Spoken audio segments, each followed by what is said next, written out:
14:6. யோனத்தான் ஆயுததாரியாகிய வாலிபனை நோக்கி விருத்த சேதனம் இல்லாத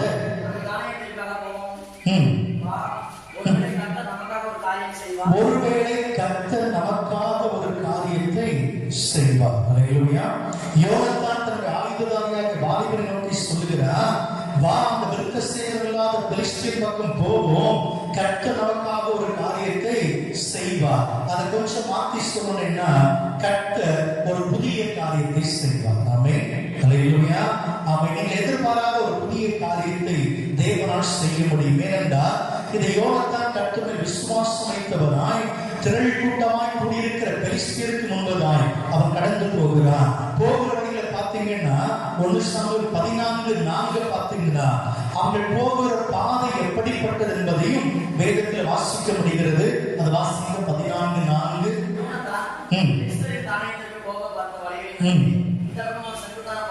இந்த பக்கம் செங்குத்தான ஒரு பாறையும் அந்த பக்கம் ஒரு செங்குத்தான பாறை இருந்தது. நல்ல கவனிங்க. அதுக்கு 2 பேர் கொடுத்தாங்க. அப்படி 13வது வசனத்துக்கு வாங்க.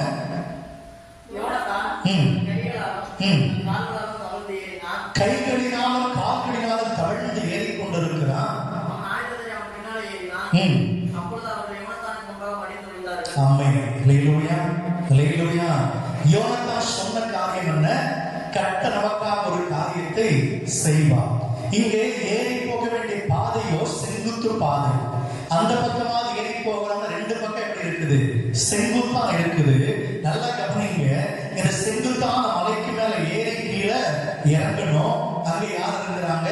பெலிஸ்தியர்கள் யுத்தம் பண்ண காத்திருக்கிறார்கள். இவங்க 2 பேரும் கைகளாலும் கால்களாலும் தவழ்ந்து தவழ்ந்து மெதுவா மேல ஏறிக்கொள்ளுகிறார்கள். கீழே இறங்குற நேரத்தில் யோனத்தானுக்கு விடுதலை கிடைச்சிச்சு. அல்லேலூயா. அப்ப புதிய காரியம் என்று யோனத்தான் சொல்லும் போது ஆயுததாரி யோசித்திருக்கலாம், என்ன புதிய காரியத்தை செய்ய போகிறா? அடுத்த நிமிஷம் ஏறி போகிற வழி எப்படி இருக்குது? செங்குத்தான வழி.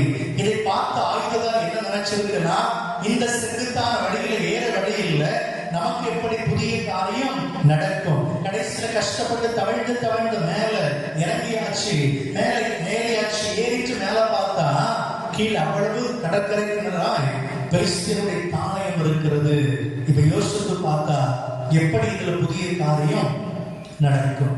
விசுவாசத்தில் யோனத்தான் கீழே இறங்கின அடுத்த நிமிஷம் கர்த்தர் யோனத்தானோடு கூட இருந்து அவன் யுத்தம் பண்ண ஆரம்பித்தா. 2 பேரால ஒரு பெரிய வெற்றியை தேவன் கொடுத்தார். அல்லேலூயா. அல்லேலூயா. ஒரு புதிய காரியத்தை எதிர்பார்க்கிற அன்பு தேவச்சனமே, நீங்க எதிர்பார்க்கிற புதிய காரியம் சாத்தியம் இல்லாதது போல் தோன்றும். அதான் சொன்னேன், 2 பக்கமும் செங்குத்தான மலைகள். இதுல ஏறி இறங்கி ஜெயம் பெற்று வருவது சாத்தியம் இல்லை. ஒருவேளை துரத்துவாங்கன்னா திருப்பி ஏற முடியாது. உயிருக்கு உத்தரவாதம் கிடையாது. ஆனா அந்த இக்கட்டான நேரத்திலும் நம்பிக்கையோடு கூட யோனத்தான் கடந்து போகிறான். கர்த்தர் யோனத்தானுக்காக ஒரு காரியத்தை செய்தார். என்ன காரியம்? யோனத்தானுக்காய் கர்த்தர் யுத்தம் பண்ணினார். ஆமென். அல்லேலூயா. எதிர்பார்த்து கொண்டிருக்கிற உங்க வாழ்க்கையில ஒரு காரியம் மட்டுமல்ல, ஒரு புதிய காரியத்தை கர்த்தர் உங்களுக்காய் செய்வார். அந்த காரியம் உங்க பார்வையில எட்டாவது போல் இருக்கலாம், சிரமமா இருக்கலாம், கடினமா இருக்கலாம், முடியாத இந்த சூழல் இருக்கலாம். நீங்க விசுவாசித்தீங்கன்னா உங்களுக்காக தேவன் அதை செய்து தருவார். ஆமென். அல்லேலூயா. ஏற முடியாத பாதையில ஏறி இறங்கும் போது கர்த்தர் யோனத்தானுடைய வருத்தத்தை பார்த்தார். இவ்வளவு கஷ்டப்பட்டு தவழ்ந்து போகிற மகன் என் மேல விசுவாசம் வைத்திருக்கிறான், அவனுக்காக நான் யுத்தம் பண்ண வேண்டும் என்று கர்த்தரை யுத்தத்தை நடத்தி முடித்தார். ஆமென். அப்படிப்பட்ட ஆண்டவர் உங்களுக்காக ஒரு காரியத்தை கண்டிப்பா செய்வார். எந்த காரியம் உங்களை அதிக பாரப்படுத்துகிறது, எந்த காரியத்தில் அதிக வேதனை சந்திக்கிறீங்க, எந்த காரியம் உங்களை தவழ்ந்து போக வைக்கிறதோ அந்த காரியத்துல உங்களுக்கு ஒரு அற்புதம் நடக்கும், ஒரு புதிய காரியம் சம்பவிக்கும். அல்லேலூயா.